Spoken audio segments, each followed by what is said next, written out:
গাত আয়ের বহির্ভূত সম্পদ পাওয়ায় অভিযোগে কারাবন্দী সাংবাদিক আনিস আলমগীরের বিরুদ্ধে মামলা করেছে দুর্নীতি দমন কমিশন দুদক। বৃহস্পতিবার এই তথ্য দেন দুদক মহাপরিচালক। এছাড়া সম্পদ বিবরণী দাখিল না করায় সাবেক সংসদ সদস্য শামীম ওসমান এবং মাহবুবুল আলম হানিফের পরিবারের 3 সদস্যের বিরুদ্ধে মামলা করেছে দুদক। আরও জানাচ্ছেন ইমতিয়াজ সোনি। গত ডিসেম্বরের মাঝামাঝিতে সন্ত্রাসবিরোধী আইনের মামলায় গ্রেপ্তার হন সাংবাদিক আনিস আলমগীর। এবার তার বিরুদ্ধে 3,26 লাখ টাকা জ্ঞাত আয় বহির্ভূত সম্পদ অর্জনের অভিযোগে মামলা করেছে দুর্নীতি দমন কমিশন।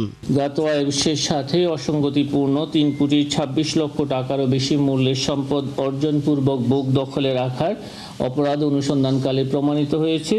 এই কারণে তার বিরুদ্ধে দুর্নীতি দমন কমিশন আইন 2004-এর 27(1) ধারায় একটি মামলা রুজুর সিদ্ধান্ত গৃহীত হয়েছে। দুর্নীতির অনুসন্ধান চলছে নিষিদ্ধ আওয়ামী লীগের সাবেক সংসদ সদস্য শামীম ওসমান ও তার পরিবারের সদস্যদের বিরুদ্ধে।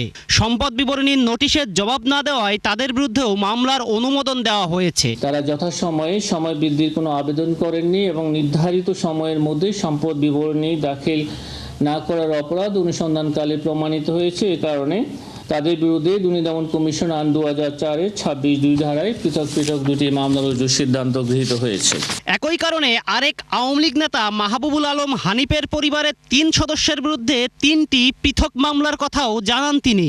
জনাব মাহবুবুল আলম হানিফ, সাবেক সংসদ সদস্য। ইমতিয়াজ সোনি, 71, ঢাকা।